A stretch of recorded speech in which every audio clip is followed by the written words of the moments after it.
set up and ready to go. Testing out the audio real quick, making sure everything is working properly. Let me go ahead and get everything up and ready.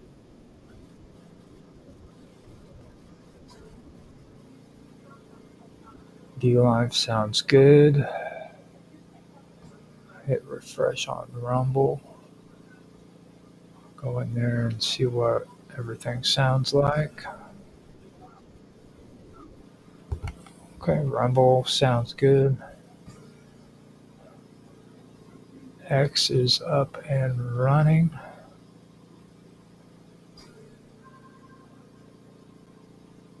While it's getting ready, I'll go check Twitch out. Twitch sounds good. I have to hit refresh on X is what it is. Come in and check out Kick. Sounds good. And let me find out what's going on here on YouTube. It should be, I have to hit refresh on that too by the looks of it. I think yesterday I also had to refresh it. I'm not quite sure, but yeah, it looks like it's up and going. But now I have to go into the live stream and check the audio. See what it sounds like. It's supposed to be running from what it looks like. Okay, yeah. Okay, so it sounds good on YouTube. Now I'll find out X, see what it looks or sounds like. Have to hit refresh on it again. I mean, it shows it on the deck, so I know that it's actually running. I just don't know what the audio sounds like.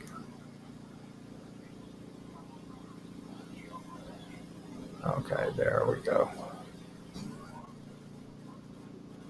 Okay, so it sounds good too.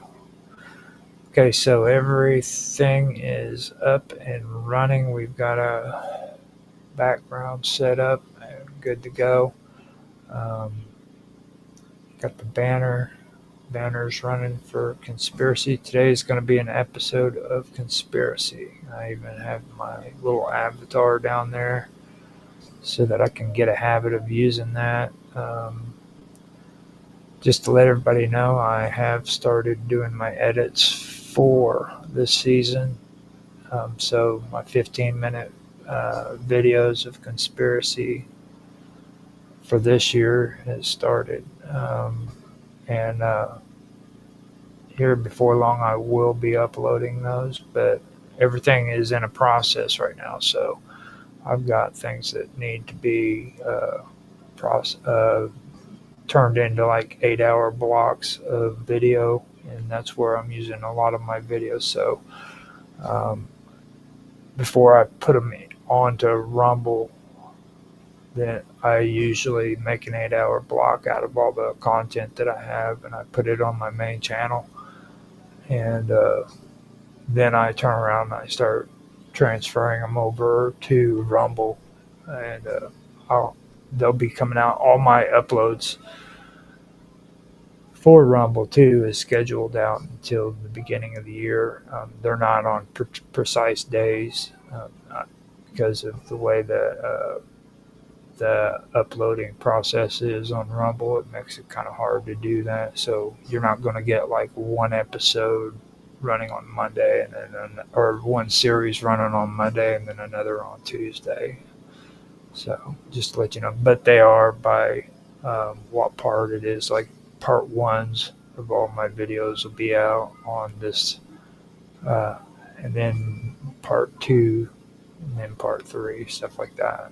And they'll all be put out at the same time when they're available.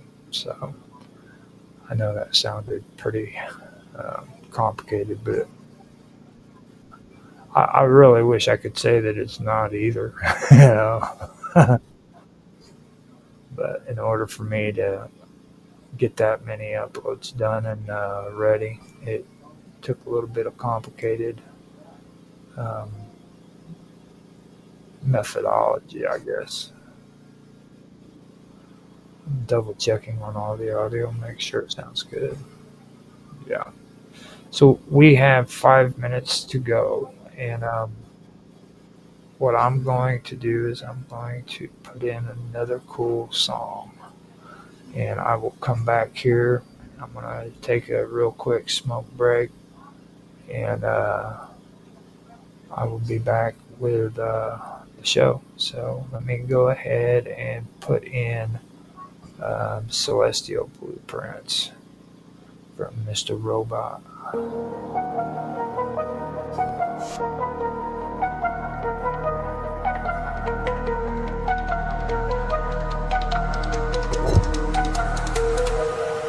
They built the pyramids in 20 years, a block every 2 minutes. Hieroglyphs scream their pride, but not a how and what's written. Modern science scratches heads, these structures can't be mimicked. Copper tools, now scholars tripping, logic thinly stretched and twisted. Ran an obelisk, 1,000 tons dragged across the sand. Today's crates can't lift a fifth, what force moved them by hand? Call the ancients primitive, yo, that's pure delusion. Physicists today need miracles to crack their fusion. The high priest of Kemet mapped the stars with precision, while modern minds stay chained to 3D prison.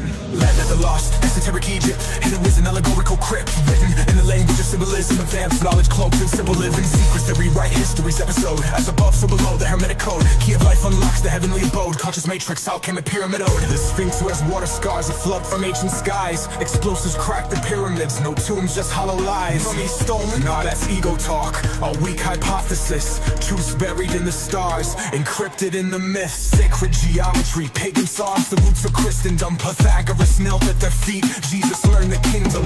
Temples mirror Orion, Aztecs trace the same glow. Megalithic GPS, what's buried below.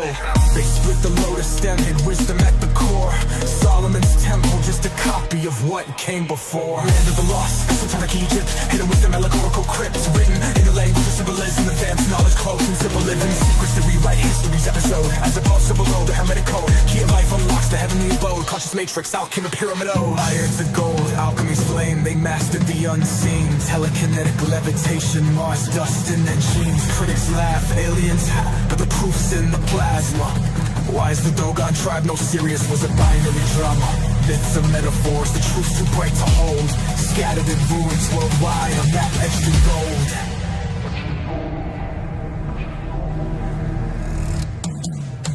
They call themselves Negeru, gods with cosmic ships. Gifted fire, math and law, then dipped beyond the eclipse. Now academia's gatekeepers mock what they can't measure. At the scales of Ma'at, weigh soul, not tech or treasure. The Zet Tepe dawn when gods walked as king. Left blueprints and Gobekli Tepe and the Nazca line. The unrotated truth burns through the scholar's denial. We're echoes of starlight reclaiming our trial. When you stare at the sky, feel the ache in your chest. That's ancestral memory. We're all cosmic guests. The pyramids home a hymn, rising cold and divine. As above, so below, till the world's realigned. Land of the lost, esoteric Egypt. Future spiral, eternity script. Many language of symbolism. The gods we've been missing.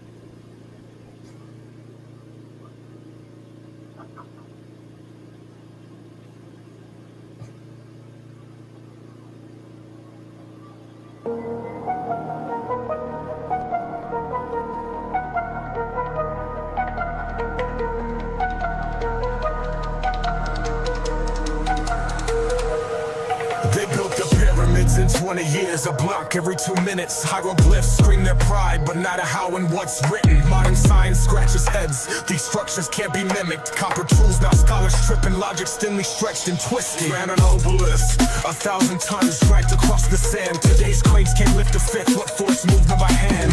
Call the ancients primitive, yo, that's pure delusion.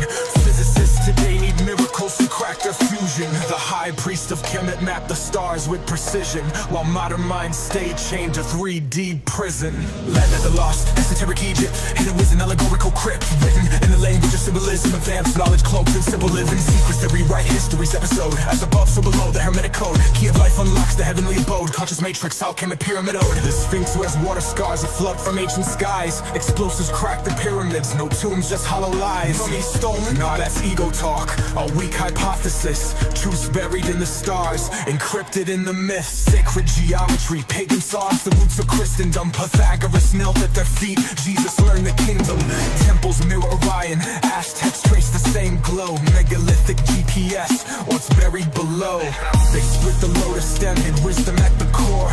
Solomon's temple, just a copy of what came before. Land of the lost, esoteric Egypt, hidden with the allegorical crypts, written in the language of symbolism, advanced knowledge cloaked in simple living. Secrets that rewrite history's episode, as above so below, the hermetic code. Key of life unlocks the heavenly abode, conscious matrix, alchemic pyramid ode. Iron to gold, alchemy's flame, they mastered the unseen. Telekinetic levitation, Mars dust in their genes. Critics laugh, aliens but the proof's in the plasma.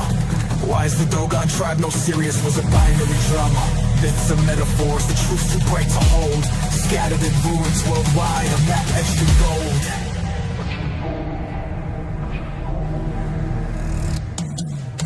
They call themselves Negeru, gods with cosmic ships, gifted fire, math and law, then dipped beyond the eclipse. Now academia's gatekeepers mock what they can't measure, but the scales of Ma'at weigh soul, not tech or treasure. The Zek Tepe dawn when gods walked as king, left blueprints in Gobekli Tepe and the Nazca line. The unmutated truth burns through the scholar's denial. We're echoes of starlight reclaiming our trial. When you stare at the sky, feel the ache in your chest. That's ancestral memory. We're all cosmic guests. The pyramids hold a hand, rising cold divine. As a boss so below, till the world's realigned. Land of the lost, esoteric Egypt, the truth's a spiral, eternity script. Language of symbolism, the gods we've been missing.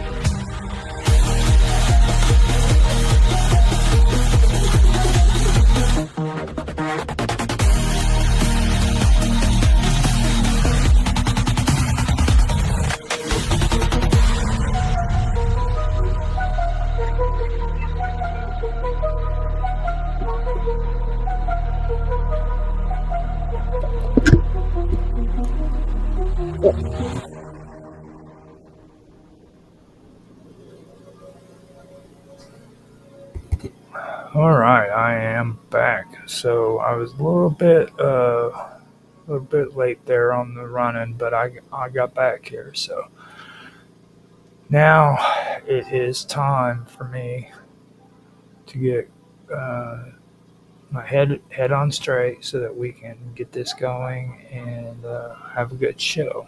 So with that being said, I'm going to go ahead and start the show. I'll do my countdown and get things and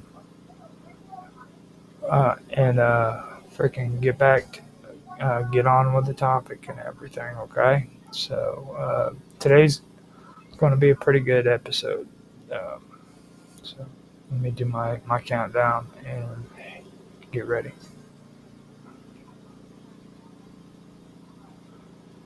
Hello everybody, and welcome back to another episode of Conspiracy. Today I am going to go farther in what I was discussing in the last two episodes. The first episode was pretty good. It actually happened or started or this series actually started at the perfect time too, because it had I was starting the season just as Trump uh, released the classified files for the or this for the supposed JFK assassination, or the JFK assassination, the supposed disclosure of JFK is what I really should have said. So what I did is I went through and I brought up some subjects in there that really was never mentioned or discussed before in the Warren Commission, and I also went back through and I kind of did a breakdown on some of the members of the Warren Commission and what their past were that was involved in it. That led me to the second episode where I started talking about uh, World War II and the post World War II reconstruction efforts of Europe. Now, with that being done, I mentioned Jay McCloy, and Jay McCloy was very, very pivotal in that, and he also was involved in the reconstruction of Europe, and some of the things that he was involved in was pretty shady, to be honest with you. Now, with that, I also mentioned some other players that were involved, and that brings us into the uh, the third area of what I wanted to be discussing when it comes to all this, and this all has to do with high finance. So now we're going to be hearing about old empires that fell. We're going to hear about new regimes that rose up during the late 1800s, early 1900s. And we're also going to be hearing about high finance and the people who were involved in it. Now, yeah, Jackal Island and everything is involved in it, but there's also other things that are involved that are going on at the same time. And let me also point out to you what I mentioned here is just a small part of uh, a bigger scene. There was more things that were being played out. Okay, just I'm not specifically saying that this was all of it. Is what I'm telling you. There's a lot more that's involved in it, but I only have a certain amount of time to where I can make these streams and put out the information that I think is relevant and important. So just keep that in mind when I'm doing this. Okay, so with that being said, I am going to go ahead and get on with the topic. So we're going to first start with a guy who was named James Warburg. The Warburgs are very important. I mentioned them in the previous episode, and I'm going to go further into it. But first, I'm going to start with James Warburg. Now, James Warburg, prominent banker, advisor, and intellectual of the mid 20th century, was deeply involved in the conversations surrounding world governance and global order in the years following World War II. Born into a powerful banking dynasty with German-American roots, Warburg's career intersected with major moments in U.S. foreign policy, economic planning, and post-war international development. Though often discussed in ideological and conspiratorial contexts, Warburg's own documented positions reveal a consistent and principled belief in the need for stronger international institutions and a reduction in absolute national sovereignty to prevent future wars and manage global resources effectively. So he basically wanted stronger international institutions, and then he wanted to reduce national sovereignties. Just so I can put that out there. Now, Warburg's most well-known contributions to this discourse came in the form of his advocacy for a world federal government, a concept he believed could offer lasting peace and stability. Supposedly, that's what the narrative says. Okay, but I'm pretty sure there's nothing that conclusively connects it. But I'm pretty sure that money had more to do with it than lasting peace and stability. And as you listen, you'll hear more of that as we go through. Now he notably testified before the United States Senate Foreign Relations Committee in 1950, where he stated, "We shall have world government, whether or not we like it. The only question is whether world government will be achieved by consent or by conquest." The statement has since become emblematic of his views and is frequently cited, often without the full context of his broader argument. And I really don't see how you could have a broader argument after making a statement like that. That's pretty right in your face, stating the facts of what he was saying. So, I mean, he did say by consent or by conquest. Now, Warburg supposedly wasn't calling for a top-down authoritarian regime, according to what these people are saying. They were saying that he was wanting a voluntary, democratically constructed international federation that was designed to manage issues that transcended national borders, such as war, disarmament, trade, environmental challenges, things of that nature. So already they're talking about environmental challenges and stuff before World War II ever started. Now, Warburg's model was of what they called a supranational authority, and that would have been structured to perform many of the same functions that national governments were supposedly supposed to perform domestically. That was what was pushed to the public. Now, the authority would be based on a written constitution agreed upon by its member states, with the key caveat being the states would have to surrender certain aspects of their sovereignty, especially in areas like military conflict and economic policy.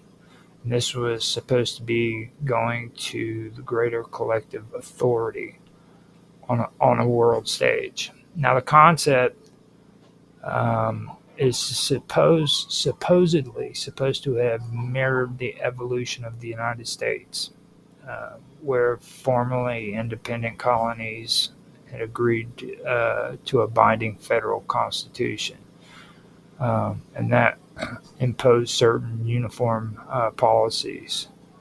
But it was also supposed to be preserving autonomy in local governance. Now, this is what they were pushing. This is what they were saying. And if you look around with some of the stuff that's going on today, you tell me if that kind of agenda isn't really taking place behind closed doors. I mean, it just seems a little bit too familiar, if you ask me. Now, this world government would have been composed of several branches, a legislature, which would include representation based both in population and on national identity. And that was to attempt balancing the influence of large and small states. Now, a global executive authority would be responsible for implementing decisions, and they would be responding to international crises and managing the enforcement of laws passed by the legislature. Uh, Perhaps most crucially, a judiciary would oversee compliance and resolve disputes with authority that supersedes national courts. So this international court would actually supersede all of our court systems, no matter what country you were in. Okay, so you would basically have to obey what this national court said above the country that you resided in. So now Warburg believed that uh, such a structure would be critical in eliminating the cause of world wars and preventing arms races that had already devastated humanity in two global conflicts. And again, that is the narrative that has been pushed. Okay, but like I said, as I continue to read on, you'll find out. I mean, you'll be able to make your own judgment on if this stuff is true or not. Okay, now uh, his emphasis on integration among Western nations was not an end goal in itself, but rather a strategy. Warburg saw the democratic and industrialized countries of the West as the most capable of leading the charge towards international unification. That would be the United States, Britain, France, West Germany, and other Western European powers. They would they share political traditions and have cooperated militarily and economically through alliances like NATO and institutions like the Marshall Plan. Now, last week we discussed the Marshall Plan, and today that's where I want to kind of go over NATO a little bit. This is an organization that, to me, really kind of sticks out when it comes to what I just read about what Warburg wanted to put together with his plan. Now, Warburg's view, Warburg's view aligns alignments. Warburg viewed these alignments as fertile ground for testing a federal model of cooperation. In his view, integration should begin with like-minded nations and gradually extend outward to include the rest of the world. To achieve this, Warburg supported enhanced political coordination among Western nations, including the idea of a shared legislature and eventually a political union similar to what the European Union would later become. On the economic front, though, he endorsed free trade agreements, reduced tariffs, and the creation of shared markets. Now, his model foreshadowed structures like the European Economic Community and later the World Trade Organization, which to me doesn't really help his case. You know what I mean? These are two organizations that are trying to take away countries' sovereignties and impose a universal worldwide law. Albeit with significantly more binding power than they would have ultimately come to possess later. You know what I mean? That's what this view was. His model. Uh, it was it was it would have had a heck of a lot more power than what it did now. Now, Warburg's ideas also included military integration. He favored placing military forces under international command to prevent unilateral actions that could lead to war. He supported the idea of a single defense policy among Western nations, reducing duplication and ensuring that no single state could act aggressively without collective approval. This vision went far beyond the practical limits of NATO at the time, as it would have required nations to hand over a large degree of strategic autonomy. Beyond political and economic frameworks, Warburg believed in building a common culture and ethical foundation among the world's people. He advocated for educational exchanges, international broadcasting, and the promotion of universal human rights.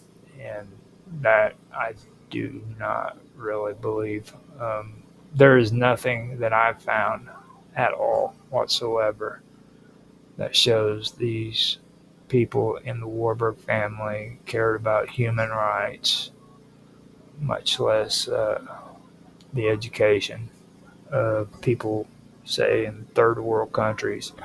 Um, the I actually a while back went and checked out what the illiteracy rate is supposed to be on a global scale, and I was pretty amazed. Like if you look at it from back in the 1900s until now, it is bigger in numbers, and it does show that more people are capable of reading and stuff. But percentage-wise, it's not really any better. I mean, it's these people that are from these third world countries aren't being educated; they're just being used as work machines in industrial uh, uh, companies, industrial work sites and stuff.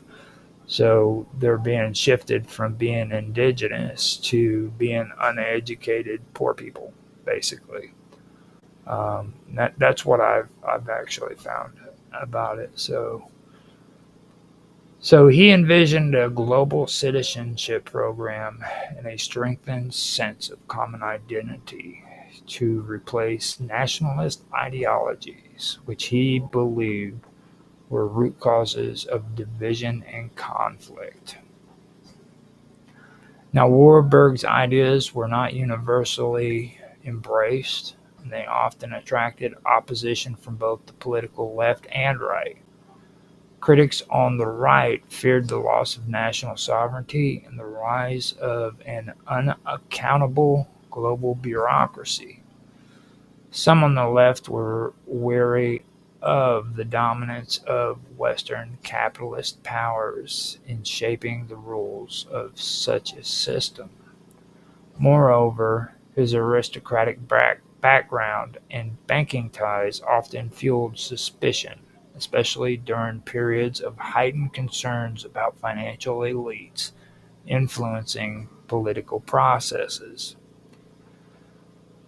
Nonetheless, Warburg's vision found some practical traction in the post war world. The creation of the United Nations, although far more limited in power than what he envisioned, was a step in the direction of international governance.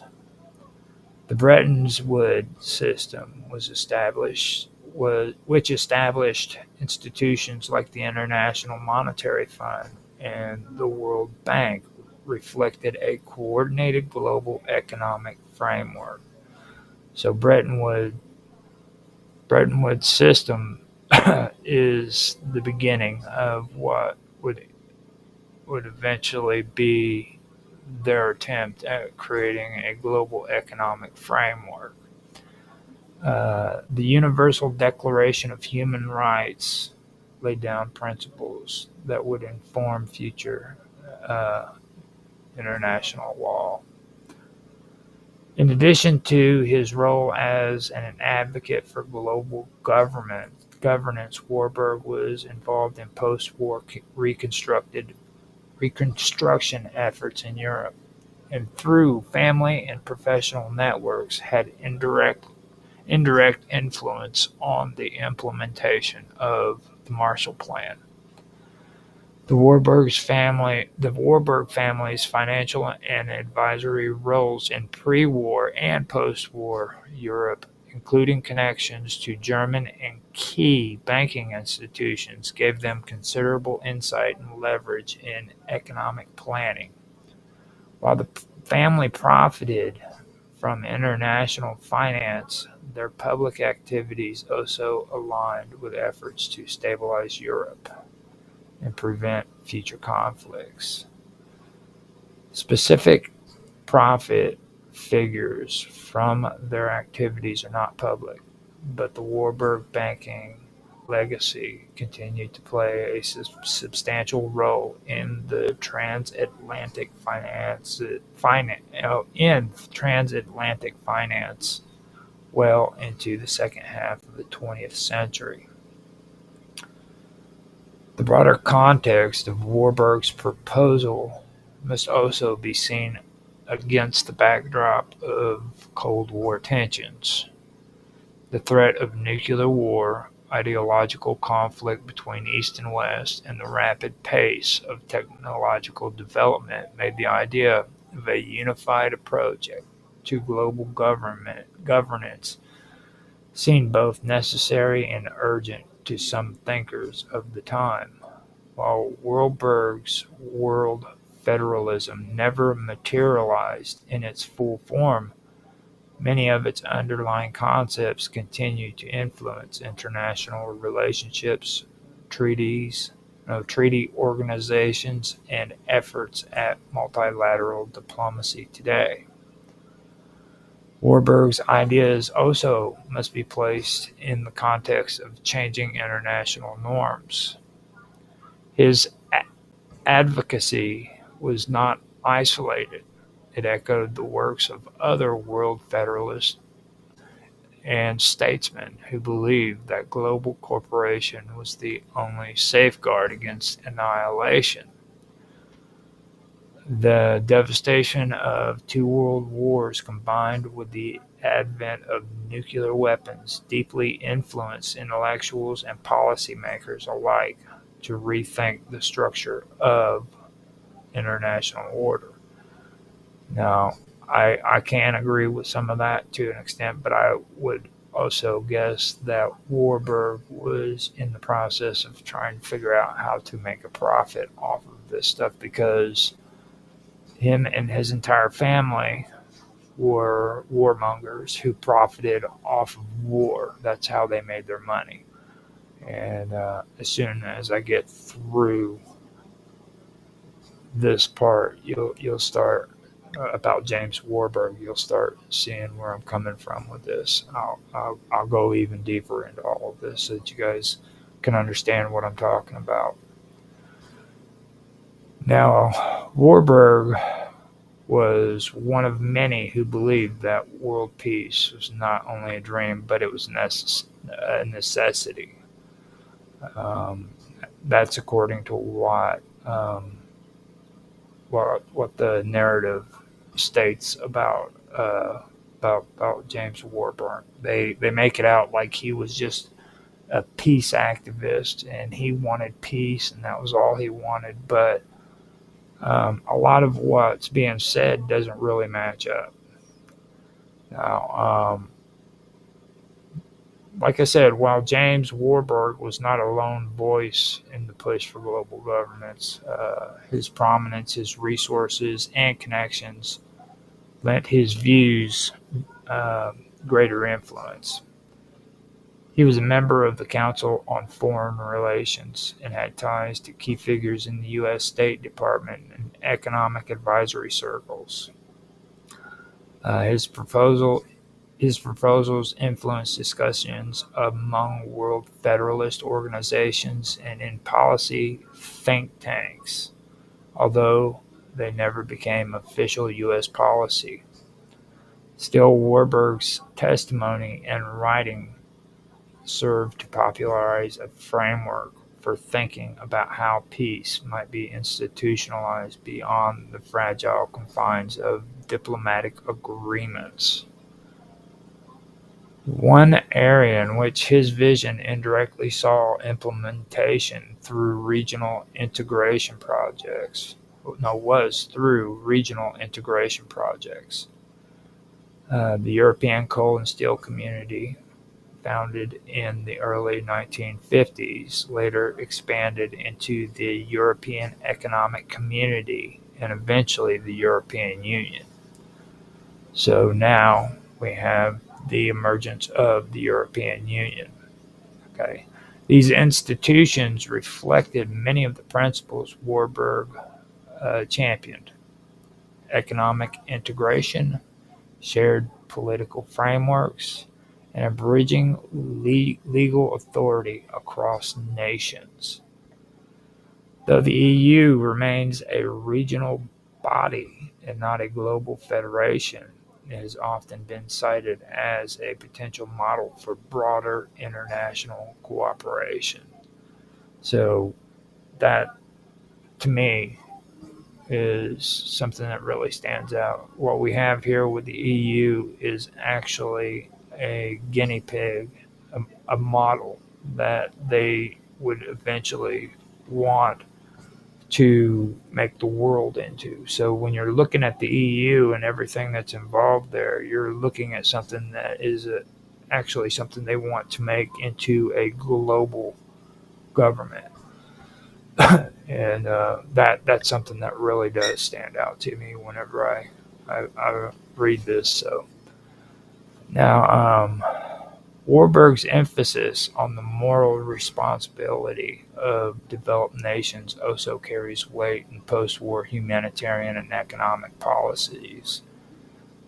He argued that industrialized democracy had a duty to help build up the developing world, not simply for strategic gain, but to promote shared prosperity and reduce inequality that could lead to conflict. These areas contributed to debates about foreign aid, international development, and economic justice, though their implementation varied widely depending on political leadership and global circumstances. And this is where, when I was mentioning third world countries and the education that they receive, I don't see that as actually being a part of it. Now, I would honestly believe that these people believe that they could use these countries for strategic gain. You know what I mean? While keeping them uneducated and just making them become their cannon fodder when it came to wars and things of that nature. I could see that. Make them work in the factories and all of the hard jobs that people have to do, the mines and stuff of that nature. In Africa and countries like that, that's what I see being done there. It was more of a strategic game. Now later on, I can go into a little bit more of that because there's a few other things that I want to bring up concerning these organizations that I've just mentioned here. It goes even deeper than what I'm actually reading now, like I said. So this is stuff that you can find on your own too, by the way. There's absolutely nothing here that's classified, hidden from the public. It's right there in your face, and you can find it. Now, with that, I'll just continue. Now, as As for his critics, they frequently question not only the feasibility of Warburg's proposals, but also the intentions behind them. His family's banking legacy, particularly the Warburg family's past in Germany and their involvement in global finance, was sometimes used to paint him as a symbol of elite overreach or hidden influence. This framing intensified during periods of political popularization and during the rise of anti-global sentiments. While these critics rarely address the actual content of Warburg's plan, they nevertheless shaped public perception and limited broader acceptance of these ideas. One of the core challenges facing Warburg's vision was the issue of democratic legitimacy. How could a global government be accountable to citizens when most of the world did not share the same democratic norms or institutions? Would smaller nations truly have a voice, or would power be concentrated in the hands of wealthy states? These questions remained unresolved and continue to animate debates about global governance today. Warburg acknowledged such concerns and proposed mechanisms for proportional representation and legal guarantees to protect national identities and minorities' rights. Nonetheless, implementing such safeguards on a global scale has proven enormously complex. Despite these obstacles, Warburg never abandoned his vision. He continued despite these obstacles. And he was supposed to advocate for international integration well into the 1950s and 1960s. His legacy lives on in various institutions, academic discussions, and activist movements dedicated to world federalism and global democracy. While world governments, as he imagined it, remains elusive, the institutions and treaties built in the post-war era reflect at least a partial embrace of his philosophy that peace and security depends on rules, cooperation, and shared responsibility. And for me personally, no, I do not agree with anything that this man represented. The one thing I am 100% about is 100% against is world governance. So, I mean, with me, that's the one thing that I have to say about that. Now, with that, I'm going to go ahead and kind of dive more into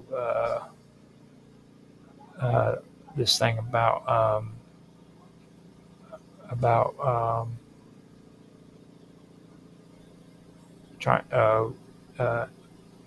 becoming a interdependent world and for federal governance. Now, unlike some other globalists of his time, Warburg didn't cloak his ambition in secrecy or diplomatic language. He was often really forthright about the challenges and trade-offs involved in world federalism, including the surrender of certain national prerogatives and the elevation of global priority over parochial interests. This openness has led to a long-lasting impact on international thought, even if his full vision has not come to pass. His call for greater integration. That's what I was talking about, this whole term integration. His call for greater integration among Western nations was not merely strategic, but based on a belief of shared cultural, economic, and political values. This alignment, he argued, made Western democracies the most viable starting point for a federal global system. Those subsequent events, including the Cold War, the rise of China, and the fragmentation of international norms, have complicated the prospect for such a union. Warburg's proposal remains a benchmark in discussions of supranational governance and the search for lasting peace. In today's world of rising nationalism, political polarization, and renewed geopolitical competition, Warburg's vision may seem idealistic or even outdated. Yet the core issues he sought to address, global conflict, environmental degradation, economic inequality, and nuclear proliferation, remain as urgent now as they were in his time. And the thing that gets me is, like I said before, now, I mean, they're even back then talking about environmental degradation, you know. So that is something that I've always been wanting to get into, because I know I've heard older stories about back in the 1940s where they were pushing environmental uh, climate change and stuff like that. Um, and I haven't really been able to find the older ones because it seems like they've just disappeared, you know. But I remember um, seeing scenes where I believe that the guy was called Dr. Seuss. It wasn't the guy that did Cat in the Hat, but it was another guy. He was real big in environmental uh, climate change, and he was the one who started the whole thing about the ice caps melting and stuff back in the 1940s, I believe it was. So I mean, there's a lot of that content that I at one time went back and tried to find, and I couldn't find it. It just happened to visit or disappear, you know. For some reason, everybody wants us to believe that all of this started on Earth Day, you know, and that's just not true. Now, let me get started with Paul Moritz Warburg now, because it just makes me sick listening to the stuff that I'm reading. I hate that. I hate the fact that that stuff's coming out of my mouth. So Paul Warburg was born in 1868 in Hamburg, Germany, and he became a significant figure in the development of the American financial system due to his involvement in the creation of the Federal Reserve. His background in European banking and experience as a partner at Kuhn, Loeb and Co., a major investment bank in the United States, gave him influence in promoting banking reforms. Warburg's actions, including his push for central banking, coincided with efforts to increase control over monetary policy, though some have questioned the motivations and the impacts of such reforms. Coming from a prominent banking family, Warburg was familiar with centralized European banking systems, particularly the German Reichsbank. After relocating to the United States in the early 1900s, he critiqued the decentralized nature of American banking. Following the Panic of 1907, He used the opportunity to advocate for the creation of a central bank. He published papers and gave talks promoting a reserve system, drawing parallels with the European models. While some viewed these ideas as necessary modernization, others saw them as a means to consolidate power among banking elites. Although initially met with skepticism, Warburg's ideas gained support among key politicians and businessmen. The Federal Reserve Act of 1913 was passed, creating a central bank. Warburg was appointed to the first Federal Reserve Board in 1914. In taking this position, he formally resigned from his private business roles to reduce perception of conflict of interest. He stepped down as a partner of Kuhn, Loeb and Company and resigned from positions at the National Bank of the Republic and Wells Fargo and Company. Jacob Schiff, Warburg's brother-in-law and fellow partner at Kuhn, Loeb, assumed several of Warburg's responsibilities. Schiff also served on the board of Wells Fargo's and continued to lead Kuhn, Loeb and Co. Schiff's rise coincided with major political and financial shifts in the early 20th century. While some credit him with strategic leadership and philanthropy, or however you say it, others argue that his role in international finance and broader implications that served private interests. Others argue that his role in international finance had broader implications that served private interests. Felix Warburg, Paul Warburg's brother, took on greater responsibilities at Kuhn Loeb during this period too. Like his brother, Felix held significant influence in financial and philanthropic circles. The Warburg family's presence in major financial institutions allowed them to maintain influence even as Paul entered public service. While on the Federal Reserve Board, Paul Warburg contributed to the development of central banking policy and regional banking systems. This included actions during World War I that supported the U.S. economy. Warburg's understanding of international finance was considered valuable, though questions remain about the long-term impacts of the policies he helped implement.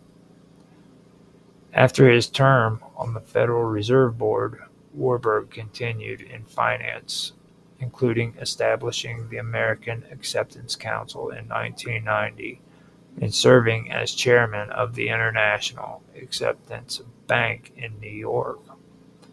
His post-Fed activities continued to shape financial policies, often without the visibility of his earlier public role. The transfer of duties from Warburg to Schiff and others at Kuhn Loeb demonstrates how financial influence was maintained across institutions.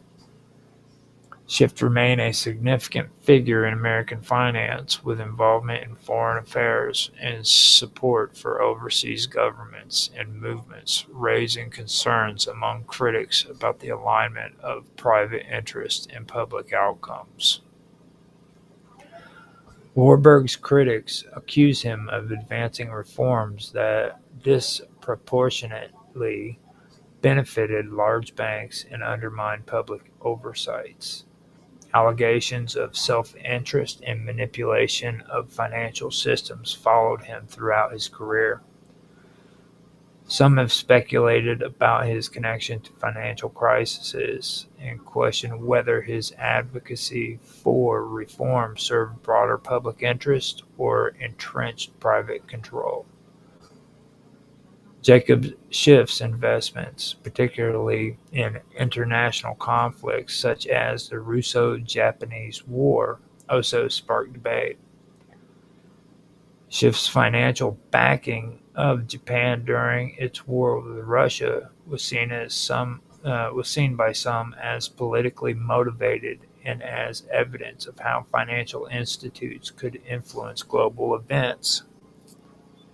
Though Schiff claimed moral reasons for his decision, the financial and geopolitical benefits cannot be overlooked.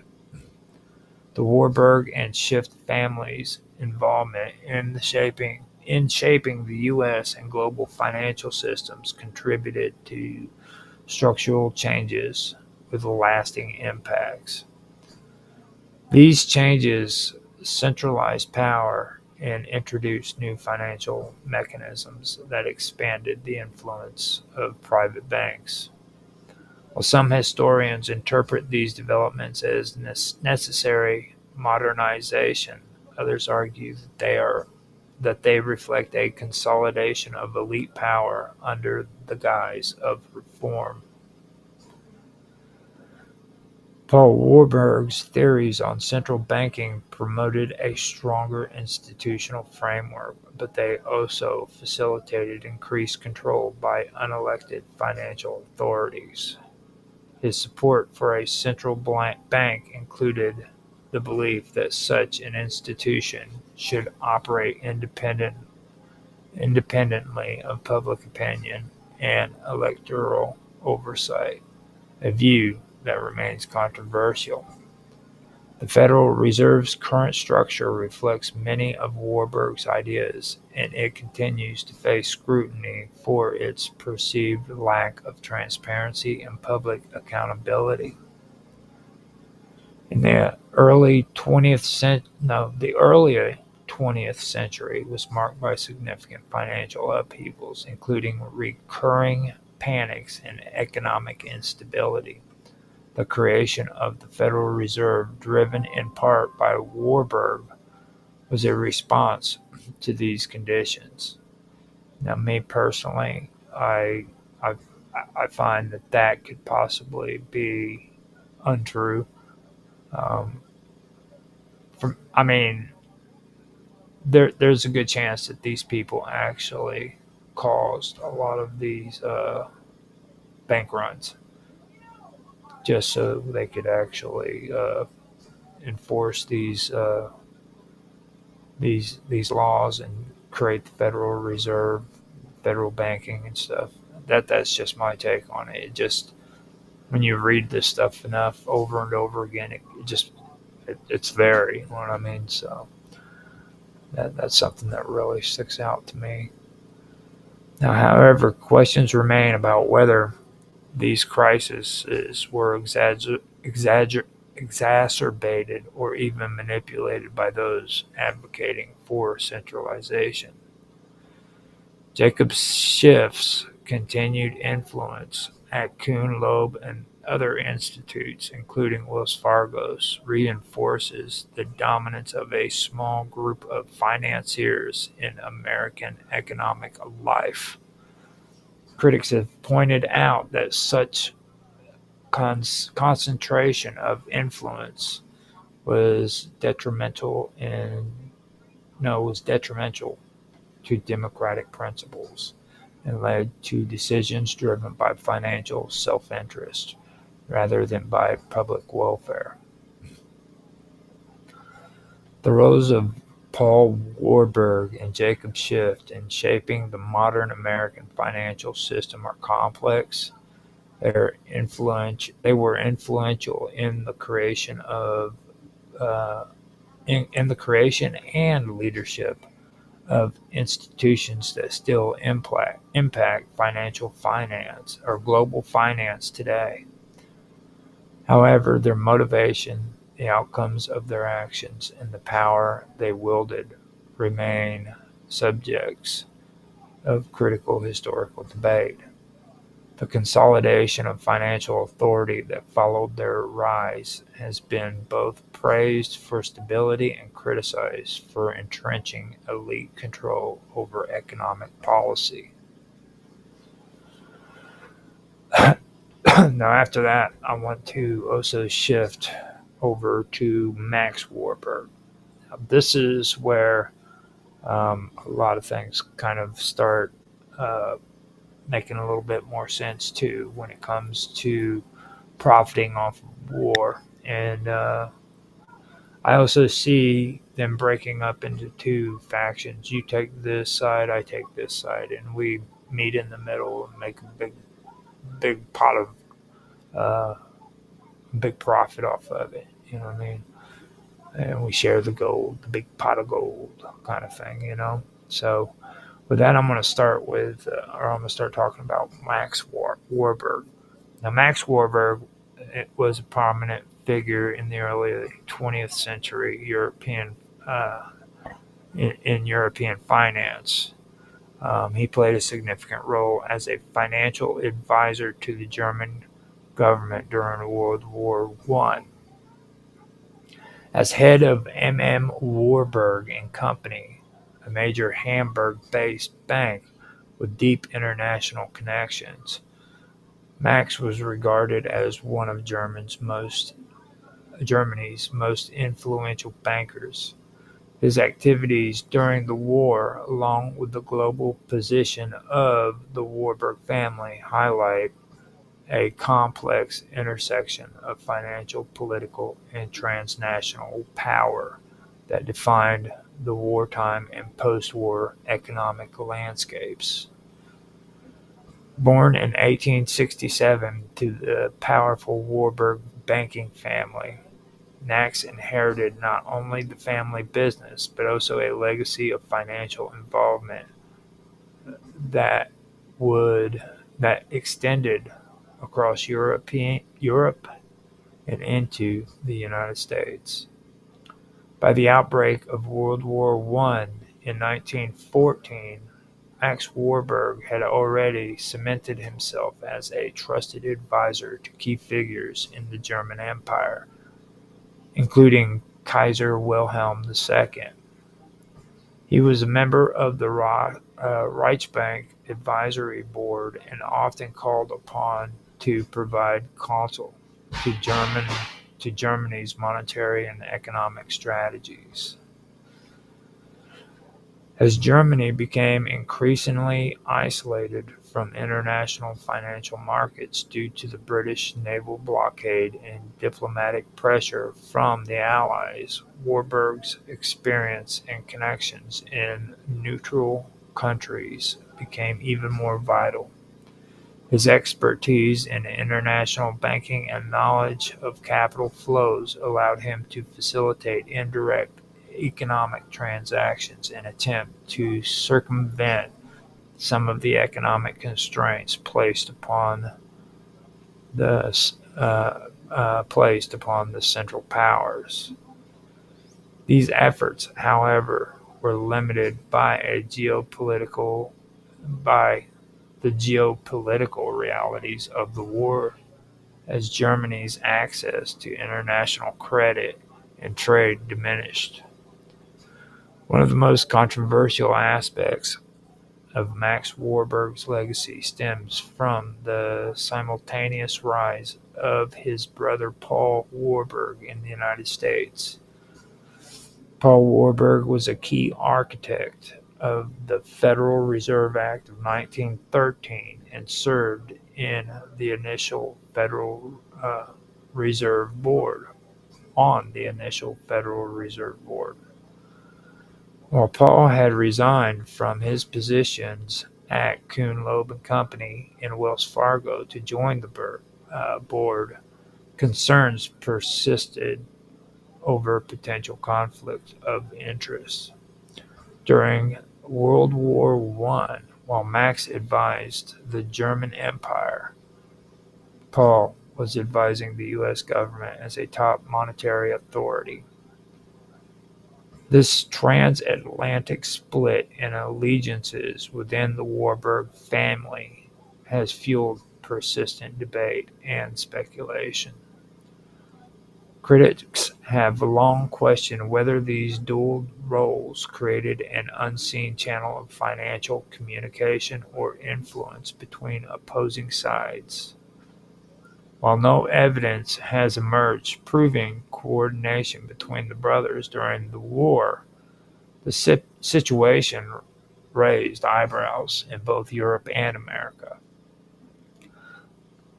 The perception of elite banking families transcending national boundaries in a time of global conflict contributed to broader anxieties about the concentration of financial power and the role of international bankers in world events.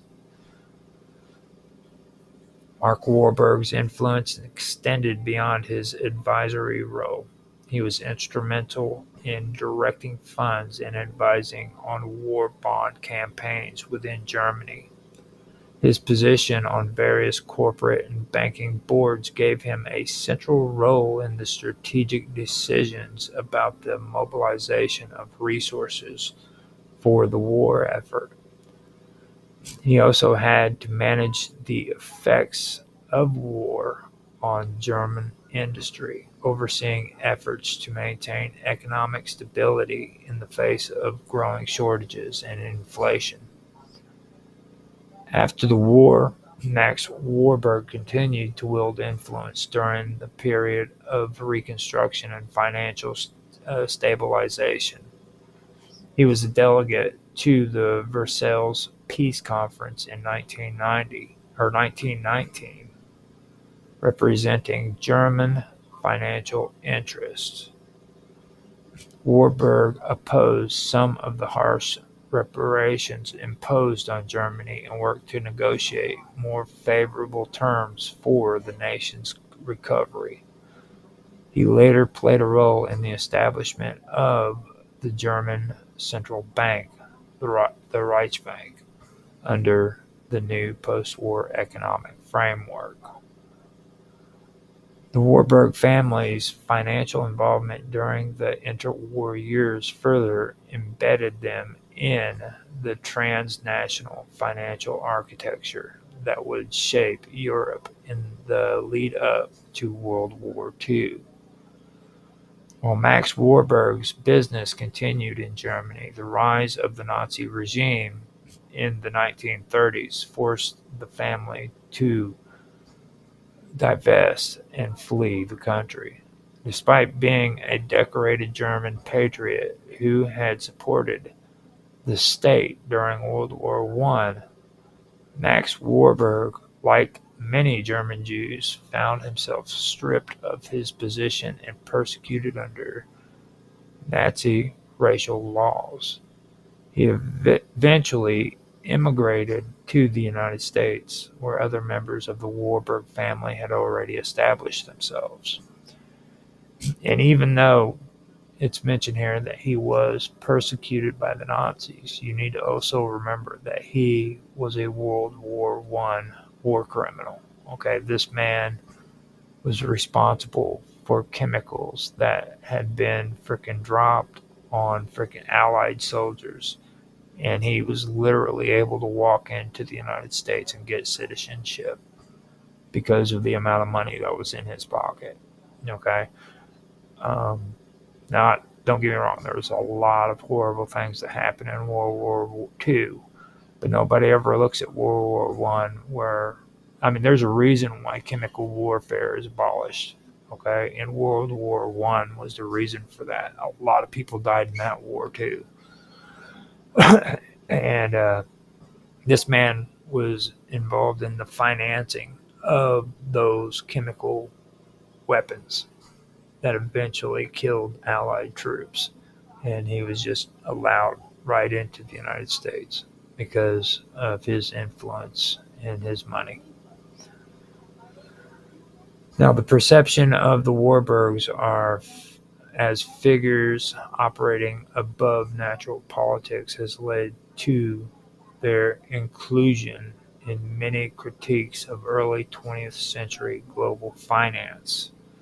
The notion that such families could wield influence in multiple national arenas simultaneously during a time of unprecedented warfare and political upheaval fostered suspicions that these financial networks prioritize personal or institutional interests over the interests of any one nation. These concerns are compounded by the fact that private banking families like the Warburgs often maintain discretion in their dealings, rarely publicizing their influence or decisions. In Germany, Max Warburg's role as financial advisor was both celebrated and criticized.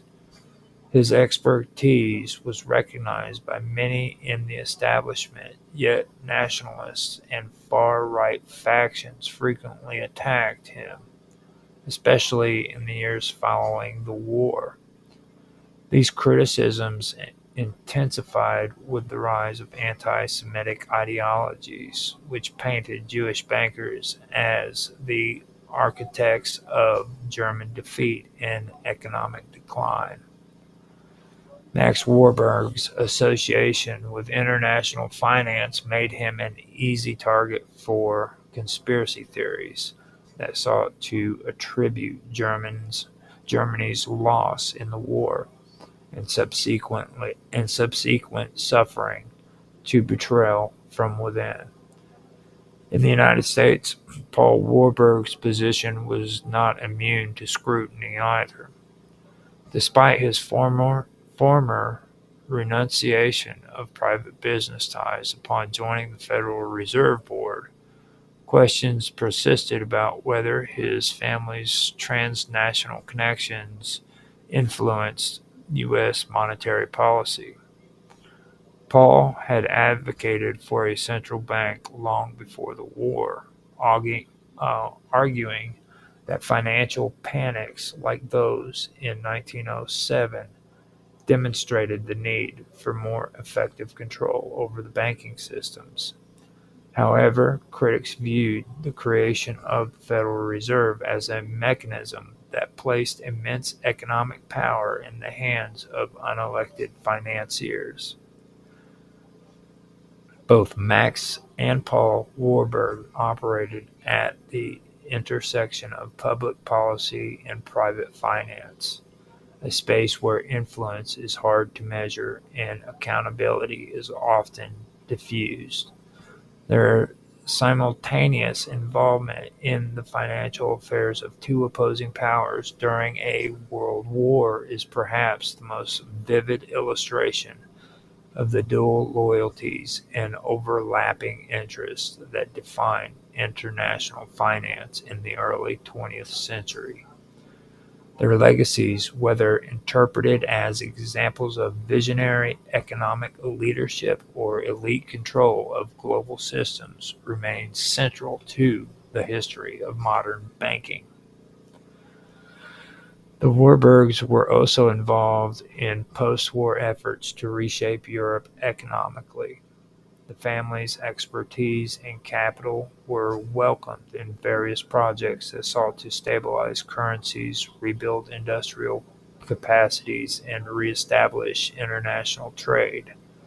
While these efforts were framed as part of a broader vision for economic cooperation and peace, they also provide opportunities for consolidating financial influence across borders. The participation of private banking families in the reconstruction of Europe has led some to question the extent to which these projects serve public welfare versus financial interests. Max Warburg's last years were marked by the rapid changes occurring in Germany under the Nazi regime. Despite his long-standing service to the German state, he was forced to sell his bank under duress and leave the country. This expulsion of Jewish financiers during the Nazi era not only marked a tragic end to Warburg's career in Germany, but also underscored the dangers of relying on personal influence and informal networks in a time of political extremism. While Max and Paul Warburg never publicly coordinated during World War I, the fact that they had such prominent position on opposing sides of the global conflict highlights the unique position of transnational banking families. Their dual roles illustrate how financial networks could straddle political divides, functioning with relative independence from national governments. Whether this influence was used for stabilization or exploitation remains a point of contention among historians and researchers. In hindsight, the Warburgs' contributions to global finance cannot be separated from the political realities of their time. Their rise to power occurred during a period of intense economic volatility and global conflict. Their activities were shaped by both opportunity and necessity. The structural changes they helped implement, from the founding of the Federal Reserve to the financial mobilization of Germany during World War I, continue to affect the global economy today. The Warburg family's history is emblematic of a broader phenomenon in early 20th century finance: the growing influence of private financial dynasties in shaping public policy and international relations. Max Warburg's role in advising the German Empire, particularly during a time of immense global conflict, must be viewed not only in terms of individual decision-making, but also as a part of a larger system in which financial expertise and political power become increasingly intertwined. This intersection remains a key feature in modern economic systems and continues to provoke questions about transparency, accountability, and the true nature of financial power in a world defined by both cooperation and conflict. Now, the Russo-Japanese War is a war that took place between 1904 and 1905, and it's marked a significant turning point in both East Asian and global history. But the financial currents driving this conflict often remain underexplored.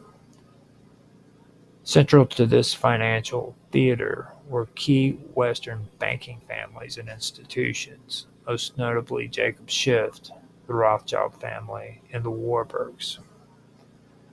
These names, synonymous with elite banking, played roles that would ripple beyond the war itself, impacting the collapse of the Russian Empire and contributing to the emergence of both militarized Japan and eventually revolutionary currents in Russia. Jacob Schiff, a German-born Jewish banker who immigrated to the United States, became a principal figure at Kuhn Loeb and Company, one of the most powerful investment banks in America. Schiff had trained in the financial traditions of Frankfurt, a city where the Rothschild banking dynasty had established one of its foundational strongholds.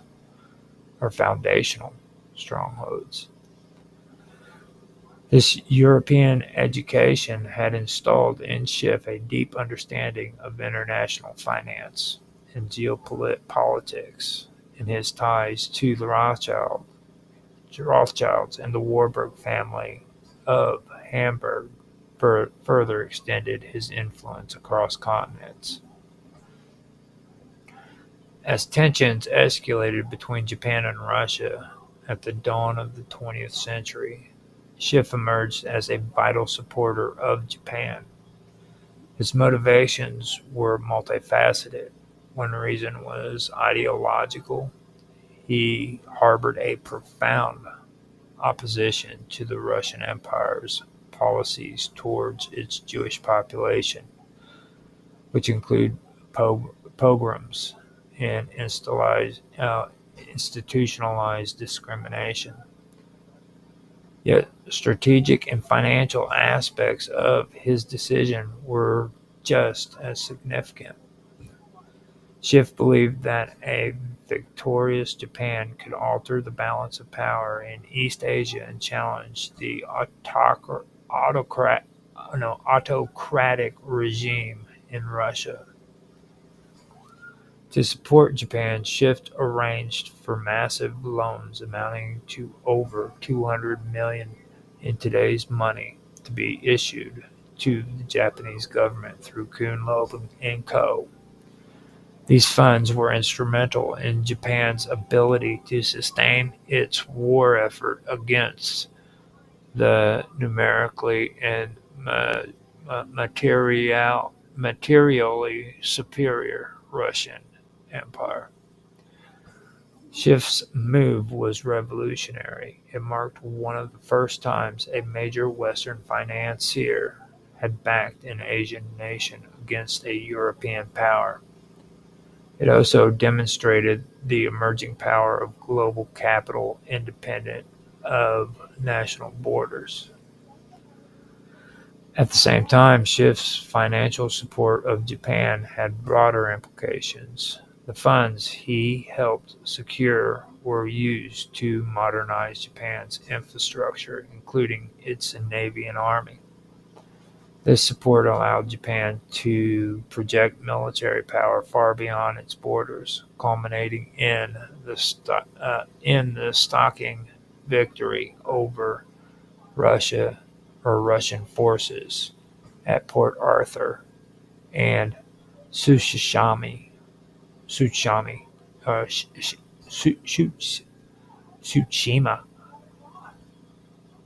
These victories were not only strategic but psychological, shattering the illusion of European military invincibility and inspiring colonial and nationalist movements across Asia.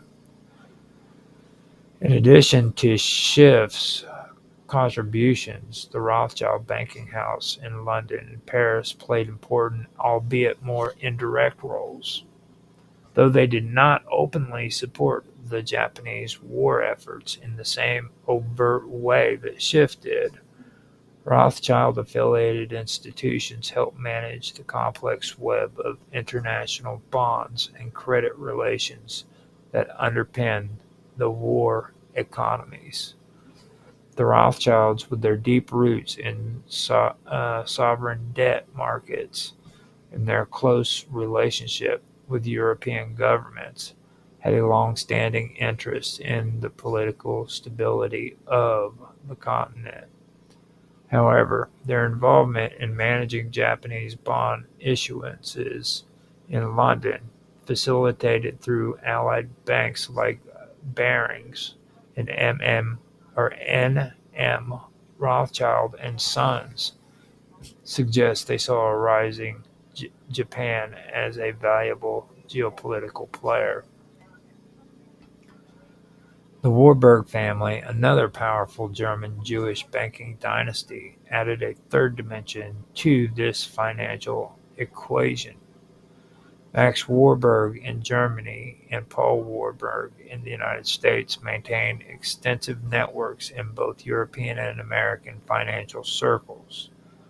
While there is limited public documentation of direct Warburg financing for the Japanese war effort, the family's connections with Schiff and their stake in institutions like Deutsche Bank and other industrial financial concerns created a shared ecosystem of influence. The Warburgs were known for their interests in global economic systems and were instrumental in founding the U.S. Federal Reserve in later years. Their ideological and practical commitments to financial centralization and internationalism were in harmony with the kind of cross-border support seen in the Russo-Japanese War. Financial institutes associated with the Rothschilds and Warburgs also played roles in Japan's broader industrialization, especially before and after the war. Companies like Krupp, a German industrial powerhouse in which Deutsche Bank was heavily invested, provided weapons and military technology to Japan. Krupp artillery and naval gun designs were widely adopted by the Japanese military, helping the empire to construct a modern fighting force capable of standing against the Russians. Although these industrial deals were conducted through intermediaries and not always directly financed by the Warburgs or Rothschilds, the capital pipelines and banking expertise necessary to execute them were managed by these transnational families. The Japanese modernization project, which included building railroads, ports, shipyards, and telegraph lines, was further supported by foreign advisors and contractors. British, German, French, and American engineers and financial experts worked with Japanese officials to develop the industrial base required for a modern economy and military. These foreign experts were often sourced through Western firms with Rothschild or Warburg affiliations.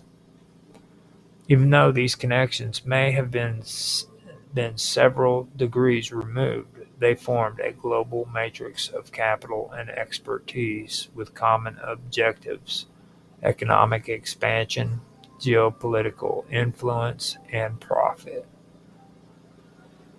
Schiff's funding of the Japanese war effort had significant consequences for Russia.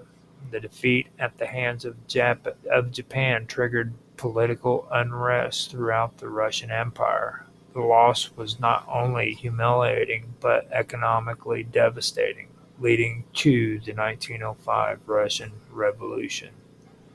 This uprising, though ultimately suppressed, marked the beginning of the end for the Romanov dynasty. Revolutionary ideas gained traction, and dissatisfaction with autocratic rule became widespread. Though Schiff did not fund revolutionary groups directly, his financial support for Japan arguably helped create the conditions that weakened the Russian regime and set the stage for the Bolshevik Revolution in 1917. Some historians and commentators have speculated whether Schiff's actions were intentionally aimed to destabilize Russia to promote revolutionary change. While there is no definitive proof to support this claim, the impact of his financial interventions cannot be dismissed. Schiff himself made no secret of his disdain for Tsarist Russia, and his support for Japan aligned with both his ideological convictions and business interests. In the broader context, the financial network that linked Schiff, the Rothschilds, and the Warburgs illustrate how global capital was increasingly divorced from national allegiances. These bankers operated in a world where geopolitical calculations were filtered through the lens of finance, investment, and long-term strategic planning. Their decisions had ramifications that extended far beyond profit margins, influencing the outcome of wars, revolutions, and the rise and fall of empires. In summary, the roles played by Jacob Schiff, the Rothschild banking dynasty, and the Warburg family in the Russo-Japanese War reveal a hidden layer of 20th century history where financial power quietly steered the course of global events. Schiff's explicit support for Japan set a precedent for cross-continental financial alliances, while the Rothschilds and Warburg networks provided the infrastructure and capital that sustained such endeavors. Their involvement, whether direct or indirect, had profound consequences: the weakening of Tsarist Russia, the emboldening of Japan as a modern military power, and the emergence of new revolutionary movements that would reshape the global order in the decades to come. Now, this is the part where I also mentioned that because of all the stuff that I had just now read concerning Japan and the Russo-Japan War, this stuff eventually allowed for Japan to build up a military and an industrialized complex strong enough to where they could go to war with us, and they were eventually able to have the means to bomb Pearl Harbor.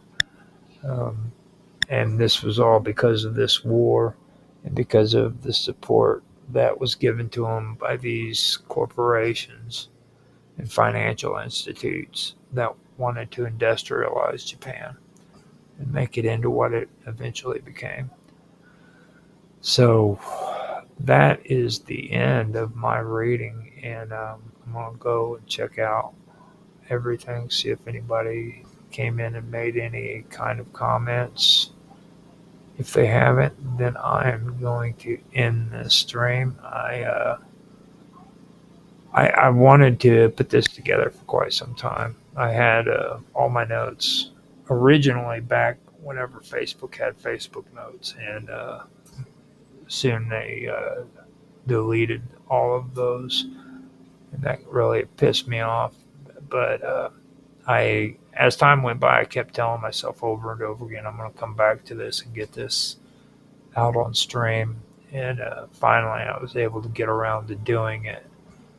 This is a very, very interesting story, and if you guys haven't done research on it, you really should, because this is a part of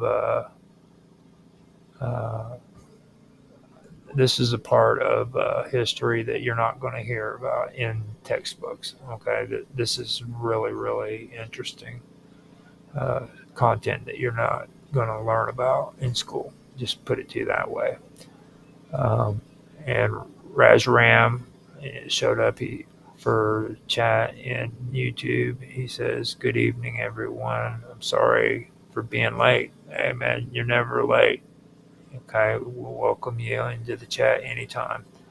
I'm glad to see you again, though, actually, because I kind of didn't understand it, what your thoughts were the last time you was in when we were doing Cosmic Weave, and I didn't want. I was kind of worried that you left with the wrong idea of where I was going with that topic, but we did an episode last night. If you want to catch it, and it kind of explains it a little bit more in detail, because I had two other people that were on the stream with me, and we just had a 3-hour conversation about what I was making the Cosmic Weave about, kind of exploring it. So if you want to check that out, it'll be a little bit more helpful on that topic. But this is conspiracy theory, so I'm going to stay on topic, hopefully, which I have a hard time doing sometimes. So I better shut my mouth when it comes to the Cosmic Weave, or I'll start talking all that stuff. If you guys did like the stream, please like, subscribe, share, make comments. Make comments, seriously. I do enjoy having conversations with you guys. So if you have any feedback, or if you want to make any comments about what was discussed in the stream, make them, and I will see you guys later. I hope you have a good day. For those who are Catholic, belated happy or Good Friday. I didn't realize it was Good Friday until yesterday, so that was only because my friend Tan Hai Tran told me it was Friday, or it was Good Friday, and he's Catholic. So happy belated Good Friday to all you guys, and I will talk to you later. I hope you have a good night, morning, afternoon, whatever it is today for you. Um, and with that, I will go ahead and end the stream. Thanks for watching.